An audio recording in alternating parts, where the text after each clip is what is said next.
In the 1980s, crack cocaine didn't just appear out of nowhere. It swept through black neighborhoods with shocking speed, destroying families, flooding prisons, and reshaping entire communities. But here's the uncomfortable question most history books avoid. Was this a tragic accident, or was the US government complicit? Because when you follow the money, the policies, and the consequences, the crack epidemic starts to look less like a coincidence and more like a calculated disaster.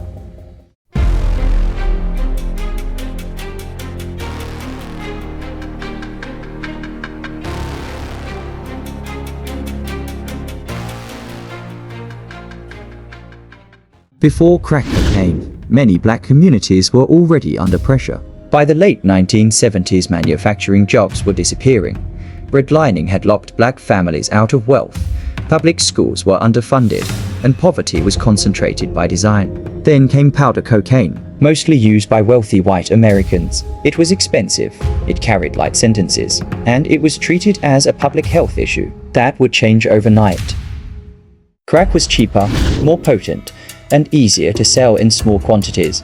It spread rapidly in inner cities like Los Angeles, Oakland, New York, and Chicago. But here's the key question. Where did all this cocaine come from?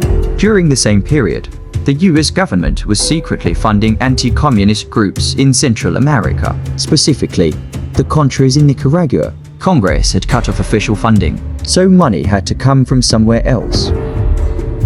In 1996, journalist Gary Webb published an explosive investigation called Dark Alliance. His reporting alleged that Contra-linked traffickers moved massive amounts of cocaine into the US, that cocaine was sold in black neighborhoods, and the profits were used to fund the Contras, with US intelligence turning a blind eye. Years later, the CIA admitted it knew drug trafficking was happening and did nothing to stop it.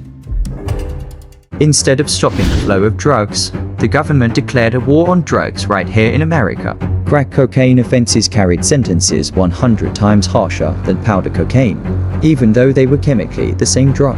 Black users and dealers received decades in prison.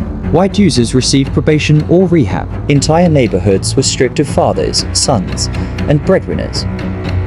At the same time, media played its role. Black communities were portrayed as violent, drug-crazed, and irredeemable. Terms like super predators entered the national conversation. Crack babies were exaggerated into moral panic and later proven to be misleading and overstated.